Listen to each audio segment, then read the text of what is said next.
The thing about podcasting, people ask a lot of questions about podcasting, is that I don't think there is a medium that has more income inequality. And that is, I would bet that the top 170 do 98% of the revenue and 150% of the profits. What do I mean by that?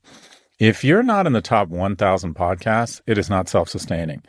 The ad market here is very much crowded in kind of the top probably 500 podcasts. So unless you're in the 0.0001%, you're unemployed, or it's a marketing vehicle, not a revenue producing vehicle. This is a very difficult market. Why? The good news is the barriers of entry are just non-existent. The bad news is the barriers of entry are non-existent. It went through some different stages where initially it was sort of a few celebrities who were interested in doing stuff. That didn't pan out. I think the guy that's really busted this whole thing open is Joe Rogan. He kind of defines the medium, and I've often said that we should all send 10 cents or some sort of royalty every time we do a podcast to Joe Rogan, because he kind of exploded the medium. What is also interesting about it is that it peaked in 2019. Everybody wanted a podcast. And what I found is even some very good podcasters have decided to get out because it's a decent amount of work, and you effectively have a medium that's not really growing as fast as the podcasts were. So in 2015, there were maybe 100,000 podcasts. By 2020, there were 1 million new podcasts. Think about that. In 2020, obviously, we were at home a lot. 1 million new podcasts started. And last year, there were about 220,000 new podcasts. My guess is we're going to see a net decline in the number of podcasts over the next several years. So there's some good things about it. It's growing. The podcast medium is growing, I think, at low double digits.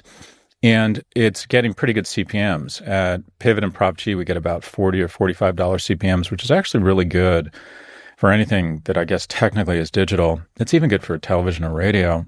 Why is that? Because our audience reaches hard to reach demographics. Specifically on Prof G, we reach upper income young men, which are very difficult to reach, and also very attractive to advertisers because they buy stupid things like BMWs and Nikes and coffees. And they are difficult to reach because they're not watching ad-supported television other than sports. And then on Pivot, we reach kind of the great white rhino of listeners, and that is very, very powerful tech executives whose software companies are looking to sell software into.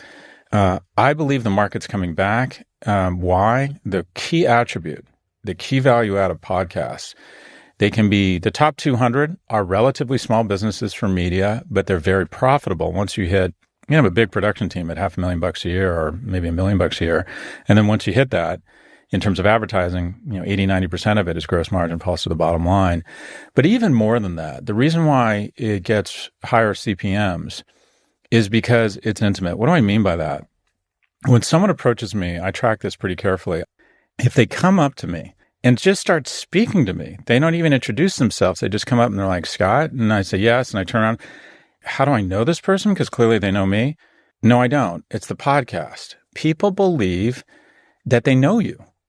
And one, you're in their ears for an hour. And specifically, the operative term there is in. It's very intimate because you're inside of their ear. You're on their person. And also, they're usually doing something quite intimate, or they're doing an activity that traditionally was reserved for people or things that meant a lot to them. They're fixing breakfast for their family. They're listening to it in the car with their son.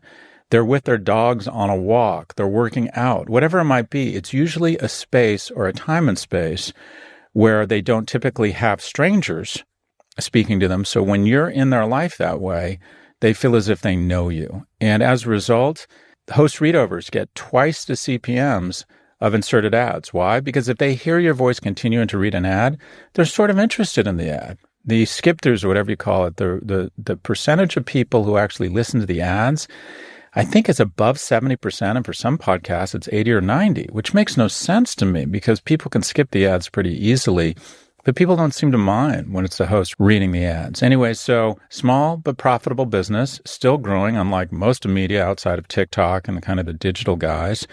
A huge income inequality, high CPMs because it's very, very intimate.